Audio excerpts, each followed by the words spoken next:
Hello, ഇന്നത്തെ video ഞങ്ങളുടെ കമ്പനിയിൽ നടന്ന ഒരു CSR ആക്ടിവിറ്റിയെ കുറിച്ചാണ് കേട്ടോ. കോർപ്പറേറ്റ് സോഷ്യൽ റെസ്പോൺസിബിലിറ്റി എന്ന് വെച്ചാൽ ഈ കമ്പനികളൊക്കെ ഇത്രയും വലിയ കമ്പനികൾ ഒരുപാട് ലാഭമൊക്കെ ഉണ്ടാക്കുന്നില്ലേ. അപ്പൊ ആ കമ്പനി ഈ ലാഭത്തിൽ നിന്ന് ഒരു പങ്ക് സോഷ്യൽ റെസ്പോൺസിബിലിറ്റിക്കായി ചെലവാക്കണം. അപ്പോൾ അതിന്റെ ഭാഗമായിട്ട് അവർ ഓരോ പരിപാടികൾ നടത്തും. അതിനെയാണ് CSR ആക്ടിവിറ്റീസ് പറയുക. ഇന്നത്തെ ഞങ്ങളുടെ CSR ആക്ടിവിറ്റി വീൽ ചെയർ ഉണ്ടാക്കലായിരുന്നു കേട്ടോ. അതും നമ്മൾ ഉണ്ടാക്കുന്ന വീൽ ചെയർ നേരെ പോകുന്നത് ഒരുപാട് പാവപ്പെട്ട ഹോസ്പിറ്റലുകളിലും പാവപ്പെട്ട വ്യക്തികൾക്കും വികലാംഗരായ വ്യക്തികൾക്കൊക്കെയാണ് പോകുന്നത്. ഒരു നല്ലൊരു കാര്യമാണ് ഞങ്ങൾ ചെയ്തുകൊണ്ടിരുന്നത്. ഒരുപാട് നേരത്തെ കഷ്ടപ്പാടിന് ശേഷം ഞങ്ങൾ ഓരോ വീൽ ചെയർ ഉണ്ടാക്കി. ഞങ്ങളുടെ ഉണ്ടാക്കുന്ന ഓരോ വീൽ ചെയറും കൊണ്ട് എത്ര കഷ്ടപ്പാടാണ്. സ്ക്രൂവും നെട്ടും ബോൾട്ടൊക്കെ ഇട്ട് മുറുക്കിയിട്ട് നമ്മൾ ഉണ്ടാക്കണത്. മറ്റു കമ്പനികളുടെ കാര്യം അറിയില്ല, പക്ഷെ ടാറ്റ എപ്പോഴും CSR ആക്ടിവിറ്റിയിൽ ഒന്നാമത് തന്നെയാണ്. കിട്ടുന്നതിൽ ഏറ്റവും കൂടുതൽ പങ്ക് CSRന് വേണ്ടി ചെലവാക്കുന്ന ഒരു കമ്പനികളൊന്നാണ് ടാറ്റ ഗ്രൂപ്പ്.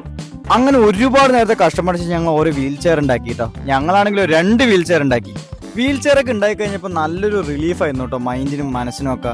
കാരണം ഒരു പുണ്യപ്രവർത്തനം ചെയ്തൊരു ഫീൽ ആയിരുന്നു കിട്ടിയത്. ഓരോ വർഷവും ഇങ്ങനത്തെ ഒരുപാട് CSR ആക്ടിവിറ്റി ആണ് കേട്ടോ ടാറ്റ ഗ്രൂപ്പ് നടത്തുന്നത്.